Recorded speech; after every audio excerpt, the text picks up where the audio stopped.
கர்த்தருடைய பரிசுத்தமான நாமம் மகிமைப்படுவதாக. ஆசீர்வாதமான ஒரு நல்ல மாலை நேரத்திலேயும் 120 நாட்கள் வேத வாசிப்பு திட்டத்தினுடைய 32வது நாளில் வேத பகுதியின் விளக்கம். உபாகமம் 3ஆம் அதிகாரத்தில் இப்படியாக மோசே எழுதுகிறான். கடைசி நாட்களிலே அவனுடைய நாட்கள் நெருங்குகிற தருவாயில் இஸ்ரவேல் ஜனங்களுக்கு யோர்தானுக்கு இக்கரையில் உள்ள பட்டணங்களை பிரித்து கொடுக்கிறதை வாசிக்க முடியும். 4ஆம் அதிகாரத்தில் தன்னுடைய உள்ளத்தில் இருக்கிறதான ஆலோசனைகளை அவர்கள் கானான் தேசத்தில் பிரவேசிக்கும் பொழுது எந்தெந்த தவறுகளெல்லாம் செய்யக்கூடாது, அங்கே இருக்கிற அந்நிய தேவர்களை நமஸ்கரிக்கக்கூடாது, சேவிக்கக்கூடாது என்று சொல்லி, கர்த்தர் தான் உனக்கு தேவன், அவர் அக்கினி நடுவில் உன்னோடு பேசினார் என்பதையும் தெளிவாய் சொல்லுகிறார். 5ஆம் அதிகாரத்தில் தேவனுடைய கற்பனைகளை திரும்பவும் அவர்களுக்கு சொல்லிக் கொடுக்கிறார். காரணம், கற்பனைகளை பெற்றுக்கொள்ளும் போது இருந்த எல்லாரும் மரித்து போனதினாலே அடுத்த தலைமுறைகளுக்கு இந்த வசனத்தை தெரியப்படுத்துகிறார். 6ஆம் அதிகாரத்திலே கர்த்தருடைய வார்த்தைகளை எப்படி தங்கள் குடும்பங்களுக்கு தெரிவிக்க வேண்டும் என்பதை குறித்து எழுதுகிறார்.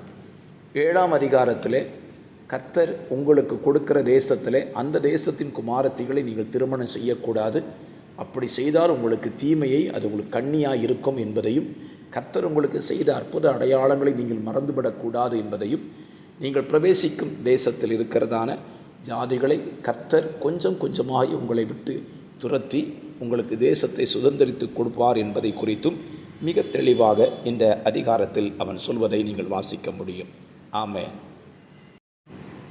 2 கொரிந்தியர் 9ஆம் அதிகாரத்தில் பரிசுத்தவான்களுக்கு செய்ய வேண்டியதான காரியத்தை குறித்து பவுல் இங்கு எழுதுகிறார்.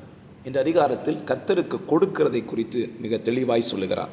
விதைக்கிறவனுக்கு விதையையும் புசிக்கிறவனுக்கு ஆகாரத்தையும் கொடுக்கிறவர் உங்களுக்கு நீதியின் விளைச்சலை வர்த்திக்க செய்வார் என்பதை குறித்து இந்த அதிகாரத்திலே அவன் எழுதுகிறான். 10ஆம் அதிகாரத்திலே மாம்சத்தின்படி நடக்கிறவர்களாக சிலரை குறித்து கண்டித்து அவன் எழுதுவதை குறித்தும் இந்த அதிகாரத்தில் நீங்கள் வாசிக்க வேண்டும்.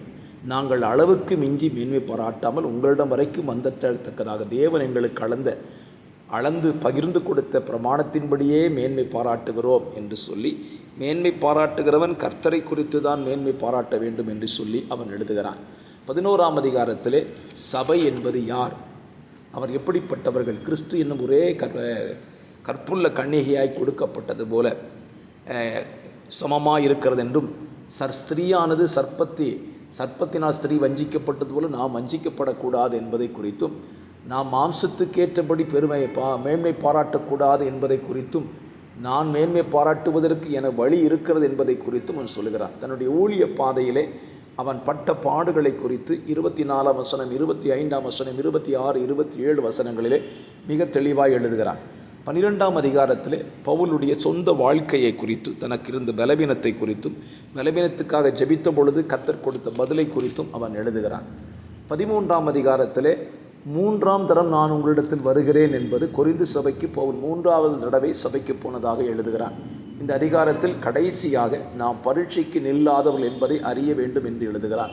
சத்தியத்துக்கு விரோதமாக நாம் ஒன்றும் செய்யக்கூடாது, சத்தியத்துக்கு அனுகூலமாய் செய்ய வேண்டும் என்பதை குறித்தும் எழுதி இந்த அதிகாரத்தின் முடிவில் முடிக்கும் பொழுது கடைசியாக சகோதரர்கள் செய்ய வேண்டிய காரியத்தை மிக தெளிவாக எழுதுகிறான். நற்சீர் பொருந்துங்கள், ஆறுதலடையுங்கள், ஏக சிந்தையாயிருங்கள், சமாதானமாயிருங்கள், அப்பொழுது சமாதானத்துக்கும் அன்புக்கும் காரணமாகிய தேவன் உங்களோடு கூட இருப்பார் என்றும் ஒரு ஆசீர்வாதத்தோடு கூட இந்த அதிகாரத்தை பவுல் முடிக்கிறதை நீங்கள் வாசிக்க முடியும்.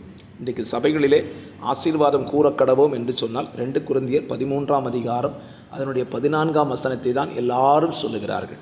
கர்த்தராகிய இயேசு கிறிஸ்துவினுடைய கிருபையும் பிதாவாகிய தேவனுடைய அன்பும் பரிசுத்த ஆவியினுடைய ஐக்கியமும் நம் அனைவரோடும் இருப்பதாக என்பதுதான் ஆசீர்வாதம். ஆகவே இந்த வாக்கியங்கள் எல்லாம் நீங்கள் வாசிக்கும் பொழுது ஆசீர்வதிக்கப்படுங்கள், வாசியுங்கள், தியானியுங்கள், மற்றவர்களுக்கும் இதை பகிர்ந்து கொடுங்கள். உங்களுடைய வேத தியானம் அதிகமாய் உங்களை தியானிக்க வைக்கட்டும்.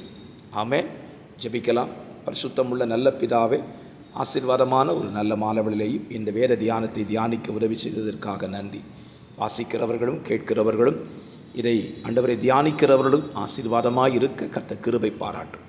இரட்சகராம் இயேசுவின் நாமத்தில் தாழ்மையோடு ஜெபிக்கிறேன். ஜெபம் கேளும் நல்ல பிதாவே. ஆமென், ஆமென், ஆமென்.